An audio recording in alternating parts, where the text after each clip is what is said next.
So hello, welcome to my channel walk and talk और मैं हूं आपके साथ आयुष। तो जैसा कि फिर से मैं आपके सामने हाजिर हूं एक नई किताब के साथ, एक नए लेखक के साथ। उन्हें आप शायर कह लें, लेखक कह लें, कवि कह लें, कुछ भी कह लें, लेकिन मैं ऐसे नहीं बताऊंगा कि वो कौन है। चलिए, आपने ज़रूर एक डायलॉग तो सुना होगा कि रिश्ते में तो हम तुम्हारे बाप लगते हैं, नाम है शहंशाह। पहचान पाए? ये जिन्होंने डायलॉग बोला है, मैं उन्हीं के स्वयं पिताजी को लेकर आया। तो खैर दुनिया के डायलॉग कहते हैं कि रिश्ते में तुम्हारे बाप होते हैं, लेकिन मैं उनके भी पिताजी को लेके आया हूँ। जी हाँ, सही पहचाना आपने। हरिवंश राय बच्चन जी की मैं किताब लेके आया हूँ। उनके कुछ लेख हैं जो बहुत ही प्रसिद्ध रहे हैं।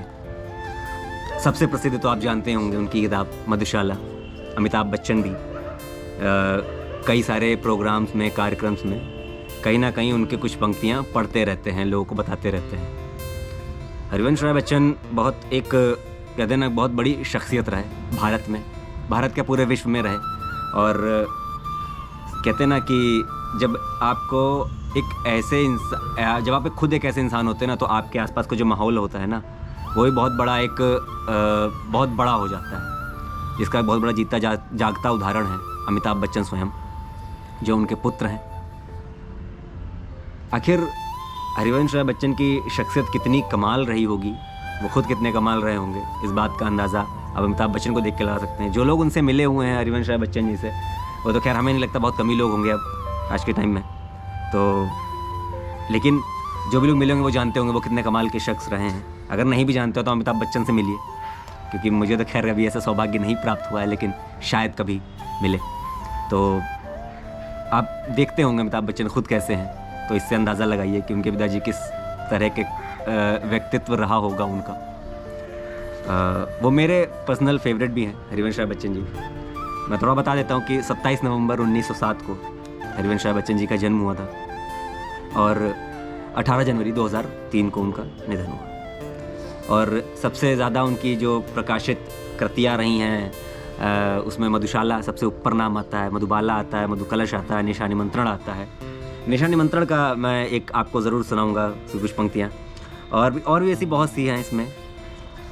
तो सबसे पहले इसको शुरू करने से पहले मधुशाला से ही शुरू करते हैं, जिसकी कुछ पंक्तियाँ मैं आप लोगों को पहुँचाना चाहूँगा कि आप लोगों ने ज़रूर सुनी भी होंगी मधुशाला की कई सारी पंक्तियाँ, किसी ना किसी कार्यक्रम में, किसी की ज़बान से, अमिताभ बच्चन की स्वयं ज़बान से। तो शुरू करते हैं, आपको सुनाते हैं कि मृदु भावों के अंगूरों की आज बना लाया हाला, प्रियतम अपने ही हाथों से आज पिलाऊंगा प्याला, पहले भोग लगा लूं तेरा फिर प्रसाद जग पाएगा, सबसे पहले तेरा स्वागत करती मेरी मधुशाला, मदिरा पीने की अभिलाषा ही बन जाए जब हाला, अधरों की आतुरता में ही जब आभासित हो प्याला, बने ध्यान ही करते करते जब साकी साकार सके, रहे न हाला प्याला साकी तुझे मिलेगी मधुशाला।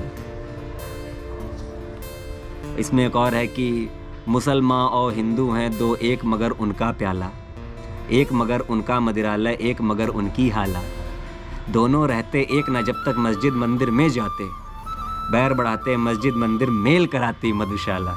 क्या बात कही उन्होंने। अब मतलब उन्होंने कहा, मतलब कितना कमाल जोड़ा है कि दुनिया अपने धर्मों से, अपनी जाति से, अपने विचारों से, अपने रहन सहन, अपनी बोली से हर तरह से अलग हो सकती है, लेकिन इंसान एक ही जगह आके जुड़ता है, वो है पीने की टेबल। आप समझ रहे हैं ना, लिटिल तो वहीं पे आके सब लोग जुड़ते हैं। जैसा उन्होंने कहा, कितना अच्छा उन्होंने उदाहरण दिया मुसलमान हिंदू का कि वहाँ पे मिलते हैं। और इसमें आगे लिखते हैं वो कि मैं मदिरालय के अंदर हूँ, मेरे हाथों में प्याला, प्याले में मदिरालय बिंबित करने वाली है हाला, इस उधेड़ बुन में ही मेरा सारा जीवन बीत गया, मैं मधुशाला के अंदर या मेरे अंदर मधुशाला, अपने युग में सबको अनुपम ज्ञात हुई अपनी हाला, अपने युग में सबको अद्भुत ज्ञात हुआ अपना प्याला, फिर भी वृद्धों से जब पूछा एक यही उत्तर पाया, अब ना रहे वे पीने वाले, अब ना रही वो मधुशाला। समझ रहे हैं आप? मतलब इनकी लिखावट से लगता है कि कितने बहुत बड़े, कहते हैं ना कि पीने वाले ने लिखी होगी, लेकिन अब मुझे उनका निजी जीवन इतना तो नहीं पता कि वो किस तरह से पीते थे, क्या था, वो तो स्वयं या तो वो जान सकते हैं या अमिताभ बच्चन जी जानते होंगे। लेकिन इस लिखावट से तो पता चलता है कि एक इंसान जब विचारों को लिखना शुरू करता है ना, आप वो आपने वो चीज़ करी हो ना करी हो, डजेंट मैटर, आप विचारों को जब आप कहते हैं ना, मन की जो वो इंद्री है ना, वो सबसे तेज़ भागती है, मन की गति सबसे तेज़ है। तो वही इसमें उन्होंने कितना अच्छे तरह से उकेरा शब्दों को। बहुत बड़ी है ये मधुशाला। तो मैंने इसके कुछ आपको पंक्तियाँ सुनाई और इसी में ही कहते हैं कि जैसे मैंने कहा विचार, तो ऐसा ज़रूरी नहीं जो प्रेम करता है वो प्रेम को सबसे अच्छे से बता सके। जो प्रेम करके जिसका दिल टूट चुका है वो प्रेम को सबसे ज़्यादा अच्छे से बयां करता है। उसे पता है प्रेम क्या होता है, प्रेम निभाना कैसे, प्रेम करना कैसे। प्रेम में जो रहने वाला आपको हो सकता है कुछ बातें बताता है, लेकिन जो प्रेम से बिछड़ चुका है वो आपको वो बातें बताएगा कि जो शायद आपको नहीं पता होगी। तो वही मैंने कहा, विचार बहुत मायने रखते हैं कि जब आप लेखक हो जाते हैं। इसी में ही मैंने कहा था निशानी मंत्रण के आपको कुछ चीज़ें सुनाऊंगा। तो इसमें वो लिखते थे कि दिन जल्दी जल्दी ढलता है, हो जाए न पथ में रात कहीं, मंजिल भी तो है दूर नहीं, या सोच थका दिन का पंथी भी जल्दी जल्दी चलता है, दिन जल्दी जल्दी ढलता है। बच्चे प्रत्याशा में होंगे, नीड़ों में झांक रहे होंगे, या ध्यान परों में चिड़ियों के भरता कितनी चंचलता है, दिन जल्दी जल्दी ढलता है। मुझसे मिलने को कौन विकल, मैं हूँ किसके हित चंचल, ये प्रश्न शिथिल करता पद को भरता उर में विह्वलता है, दिन जल्दी जल्दी ढलता है। साथी अंत दिवस का आया, तरु पर लौट रहे नभचर, लौट रही नौकाएं तट पर, पश्चिम की गोदी में रवि की शांति किरण में आश्रय पाया।